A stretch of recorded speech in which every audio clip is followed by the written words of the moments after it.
All right, we are back to the gym. 5 days off, done a lot of standing last 5 days, but we're ready to fill these quads up, fill these hamstrings up, and shred some fibers up, and hopefully grow some muscles. So let's just get into this shit and see what's up. Starting off with the extension as always, do some crazy shit on it as always. So, gonna wear the pants for the first couple sets. Then gonna unveil the shorts for a mental cue for the heavy set, and hopefully do as many reps as I have ever done with the whole stack. Hopefully 10. Let's get into this shit. Lately, my warm-up has been a couple twists, crack the back a couple times. That's pretty much it. Pretty baseline, nothing too complicated. Just getting the spine loosened up a little bit. Just feeling it out. Nothing more than just a warm-up. Come on.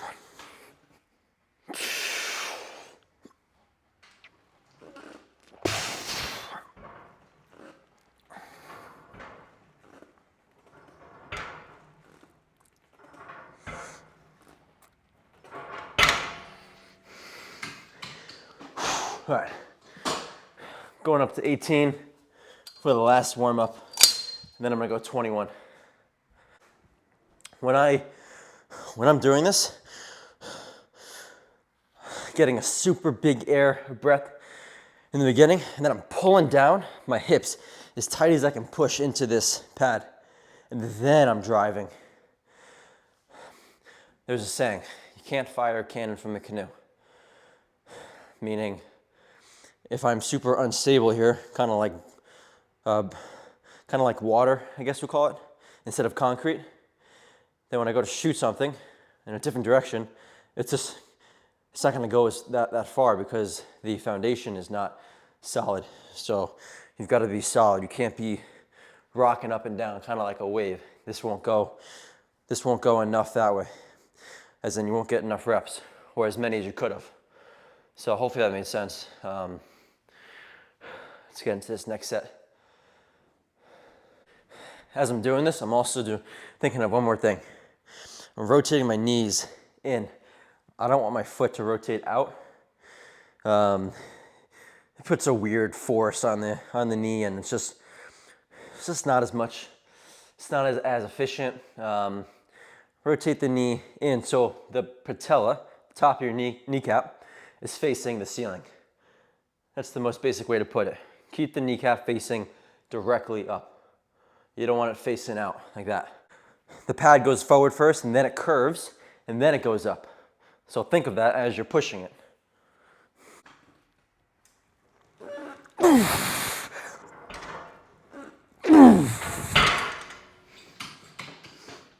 Oh yeah. All right, we're there. Heaviest set. I want 10. The goal is as many as you can do.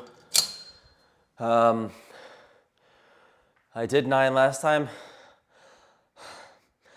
I want to, even if it's a little bit delusional sometimes, to shoot for a number more than 9. Because if I say I'll get 9 again, maybe I'm only gonna get 8, because I've set the bar a little bit lower. So I'm shooting for higher.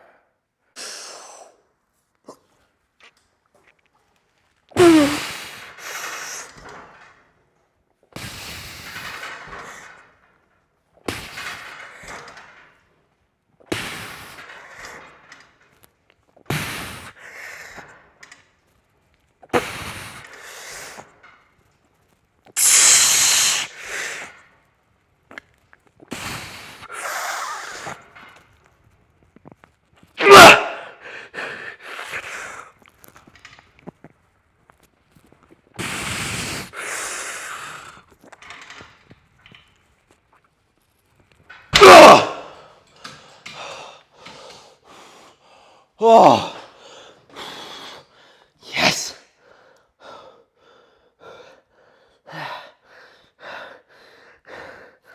Holy fuck, that was hard.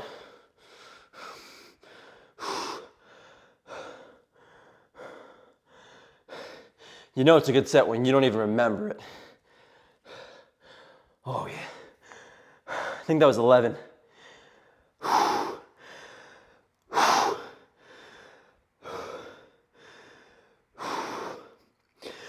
I don't think the form was, the form was pretty good. I don't know if it was exactly the same, but it was pretty close, and I got 2 more reps. Or 1 or 2 more reps, whatever I got last week. Oh yeah, all right. I'm gonna stay on this guy and reverse it.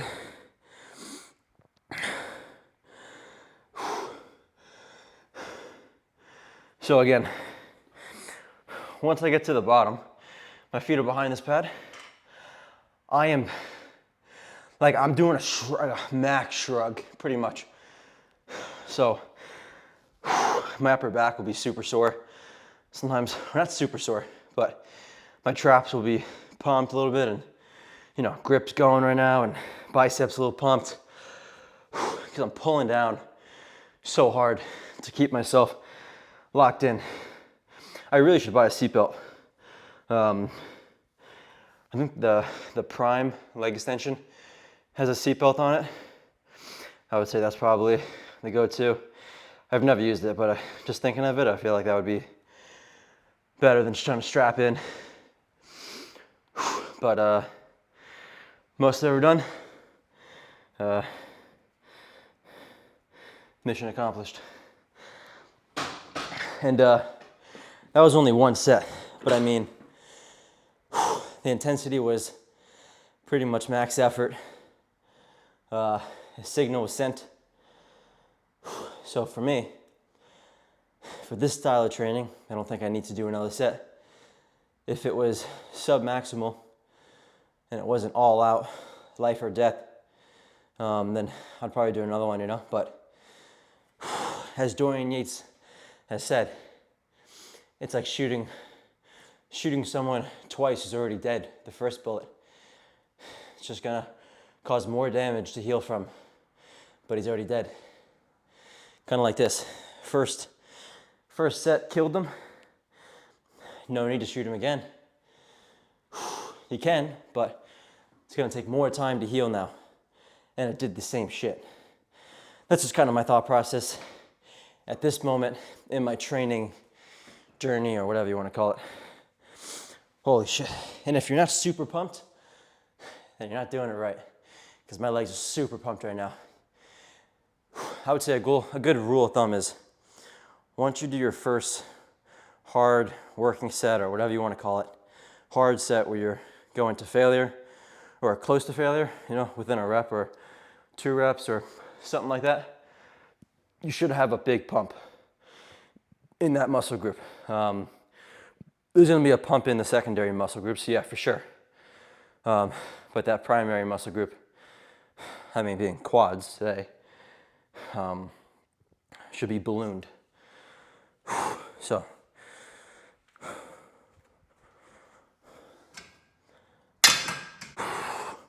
just probably 1 set, 2 set on this.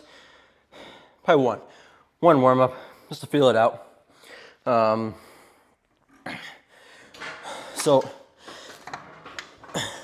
I bring my feet up, and then I push my hips back as much as I can. And then I want to lock this down as tight as I can. So this pad should be on the lower third of your quad, not directly on your knee. It's not going to feel very good. And then on the same thing, I'm going to rotate my kneecap up. The feet, I think, naturally kind of rotate out. So bring them straight up, lock the hips in, drive the knee up as I drive heel down, and then it curves under, and then I drive under me as much as I can. I don't want to think heels under me or heels behind me right away, because then I'll probably arch my back, and it's just not what you want. So abs tight. I'm not rounded, but I'm straight. I don't want to arch my back. When you arch your back, you lengthen the hamstring, and you don't want to move both ends of the muscle at the same time. You want one end locked in position.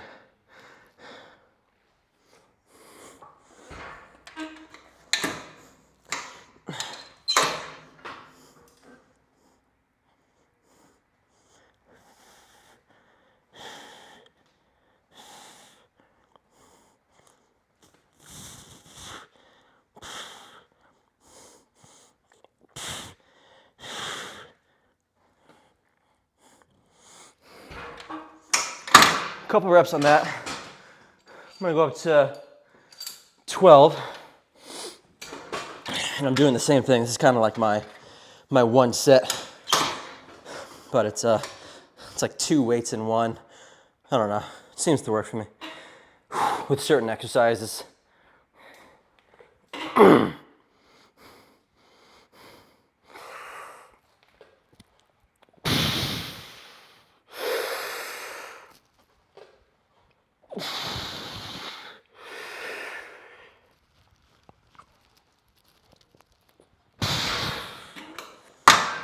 All right, warm up done on hamstrings.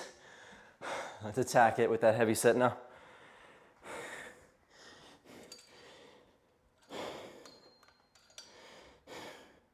That was 12 plates. I'm gonna go up to 14. See if I can get a little bit more control out of it. So you don't always have to go up in weight. You can pick the same weight and just do better execution with it, or have a better feel, or more reps, whatever.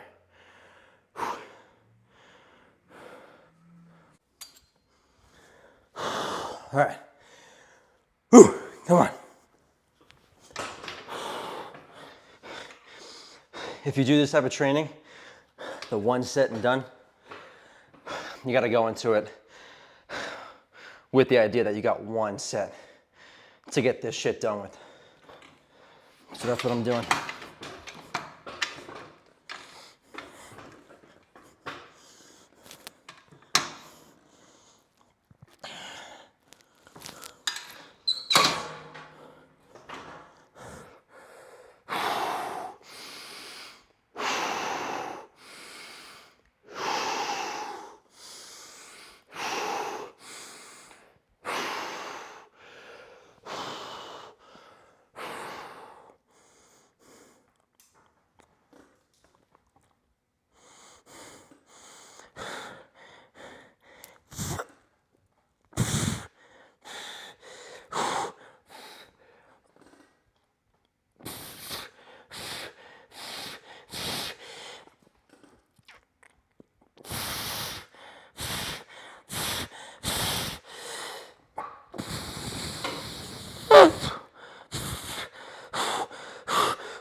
Fuck!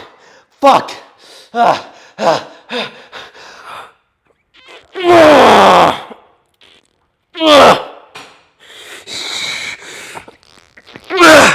Oh, holy shit.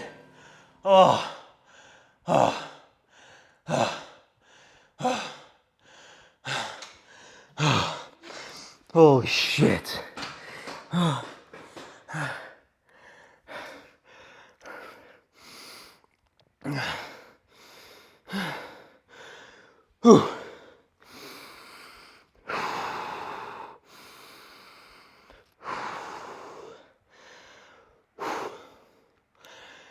Definitely takes me a second to get my breath back. So, like as I'm doing that set, in the middle of it, once that starts getting hard and everything's telling you that you should fucking stop doing what you're doing, I tell myself, one set to destroy my hamstrings. I think that helps me drive more tension through it on that next rep. And then I'll tell myself again, on the negative on the way up, as I'm breathing, trying to catch my breath a little bit, It's easier on the way up, obviously. And then I'm like, okay, one more eccentric or concentric, just, you know? And I just try to drive as much force as I possibly can into it and being present in the set. I'm trying to live in the pain, as bad as that sounds. Done on this.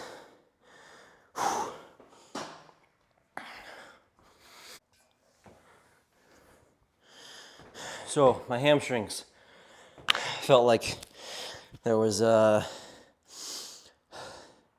some type of poison that was injected into it, and there was like a clock on it that was set for like 5 minutes, and then once it was over, it was slowly kind of weaseled its way out. Oh, it's over now. So, but you know what? It felt amazing. So I guess that's just what it is.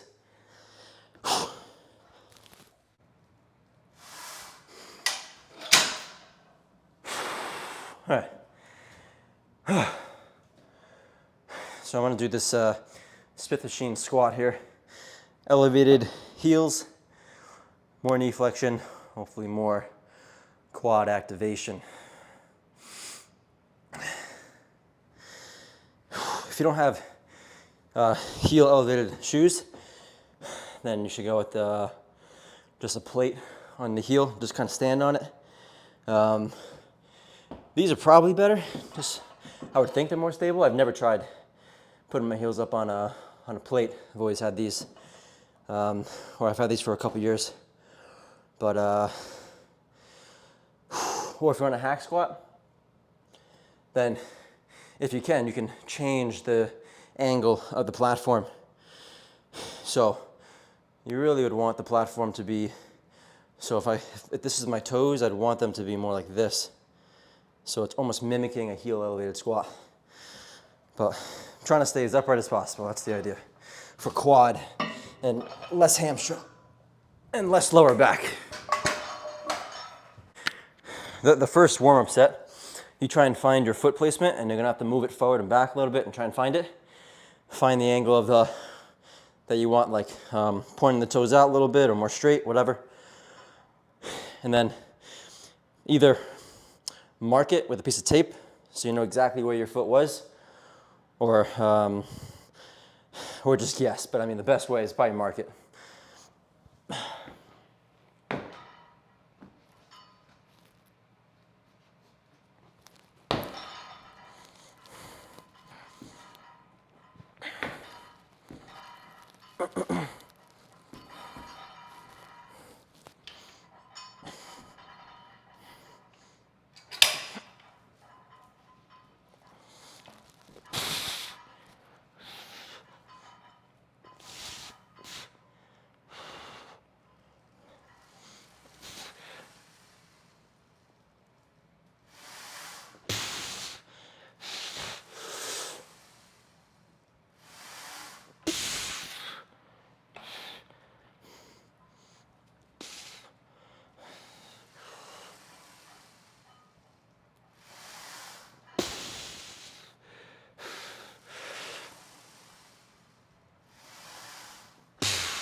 Not easy, man.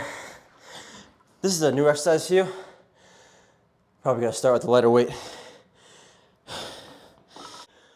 And the reason I'm facing this way, not the mirror, is because this Smith machine angles down and it goes that way a little bit. So if I face this way, it's gonna make me kind of sit back as I go down because it's moving this way, and I'm gonna get less knee flexion. So if I face this way, I get more knee flexion. That's as simple as that. I would prefer to have the mirror in front of me, but. All right, last warm up. Let's see how it feels.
Holy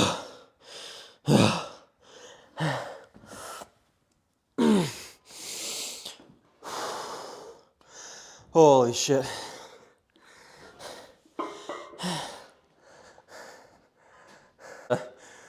One more exercise.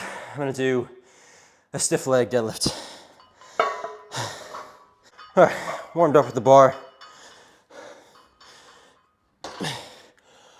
I'm gonna go 135, and then we'll see from there.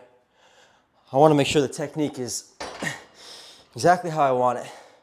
So I'm gonna be looking up at the mirror the whole time. Because once you round, then it's less stretch in the hamstring. You can go further, but it's less stretch. So just a way that I've been doing it. Let's see how this looks here. All right, let's see.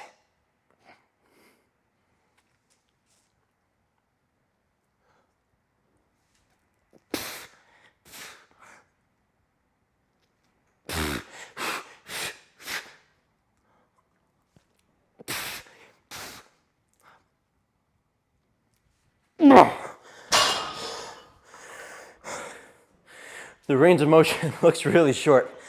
It feels short, but at the bottom I get a big stretch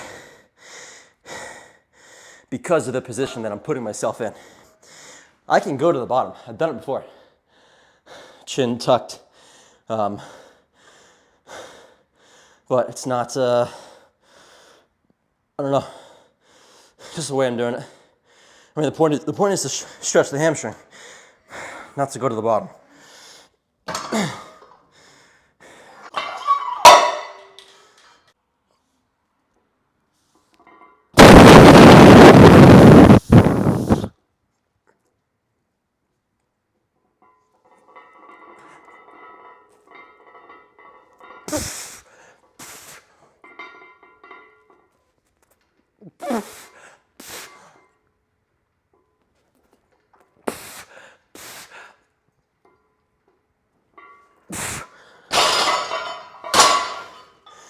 All right, feels good. I'm staying super tight on these. This is like a full body exercise. Calves, hamstrings, glutes, lower back, upper back. Everything's super tight. Safe.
Oh. Let's go do some couch talk. So I took 5 days off after last time training upper body. I'm still not sure if I want to do legs and then upper body, or if I want to do, I think I want to do legs and then chest, shoulder, tricep, calves, and then back, rear delt, bicep, and maybe I'll put abs in there because I just want to do quads and hamstrings on their own. It's just it's too taxing for my preference to do abs with it. I just want to go into it knowing I don't need to do anything else after the stiff leg deadlift. I did the inner thigh machine, I did, but that shit's easy compared to the rest of it. I wasn't gonna do that, but so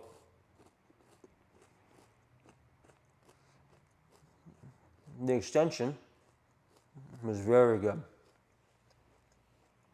If you haven't tried strapping in or buying a seatbelt and tightening your hips in as much as you can, you gotta try it. I really think it's like a very effective exercise if you really lock in. Some people just go through the motions on extensions or they use it to warm up, but it's an effective exercise. Super isolating. No other muscle groups used for the most part. No other exercise does that really. I guess a sissy squat might, but it's still not the same. You're locked in, just quads, zero hamstring. It's good. I've been starting with extensions first for a while now, and then I move on to my pressing movement. The squat could have been potentially better. If you go too deep and you stay in that deep position for too long, it's really tough to get out of it. And that's what happened. The second to last rep was like, it was hard. It wasn't like brutal though.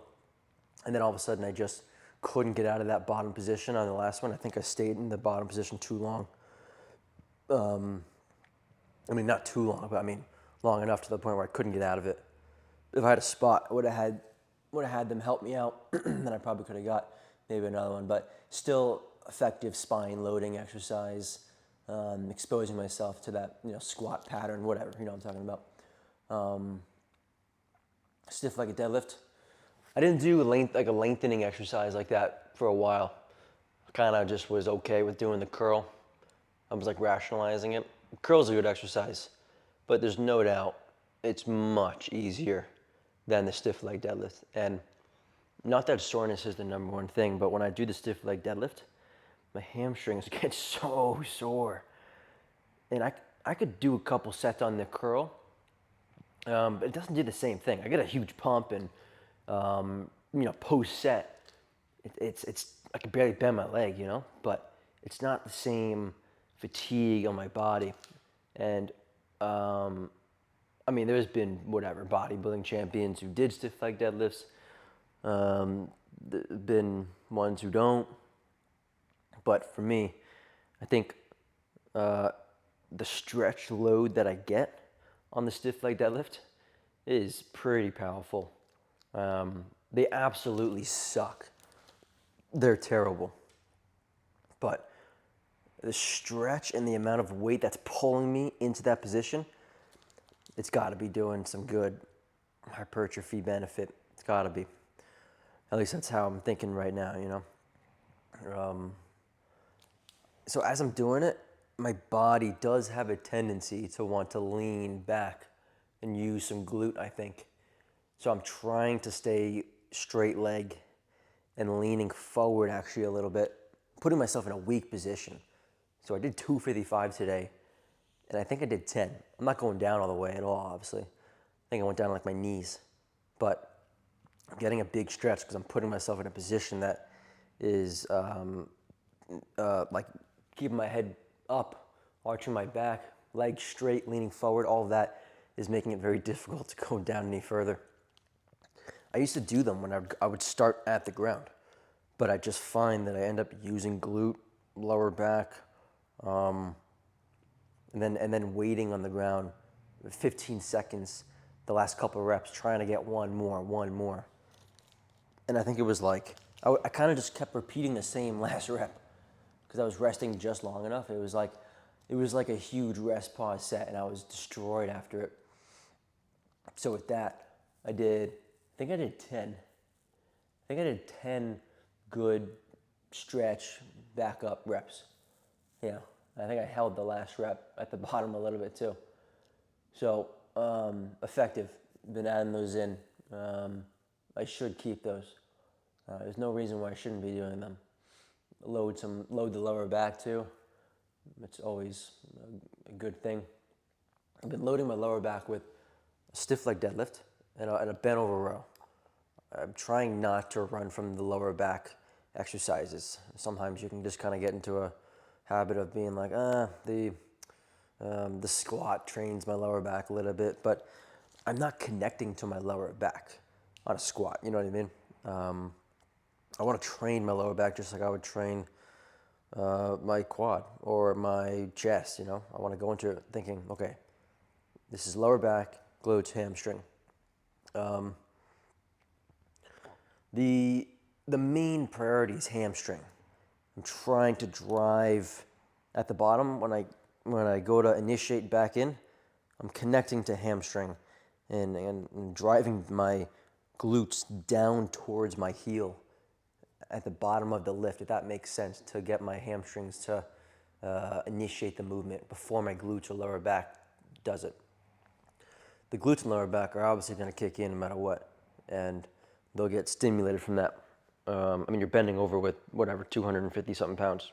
It's going to train your lower back and glutes. Leg curl, phenomenal. Great feel. If you haven't tried driving your knees into the pad before you even initiate, try it. I really think that's a good way to get a little bit more connection to the hamstring. It tightens the pad even more.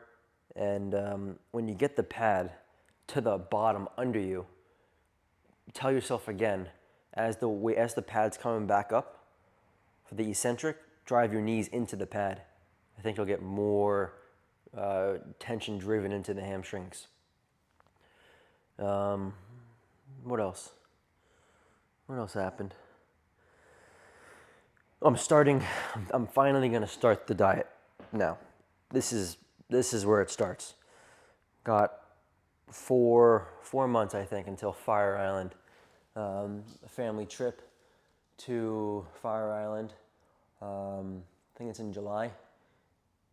Today's January 20th or something like that.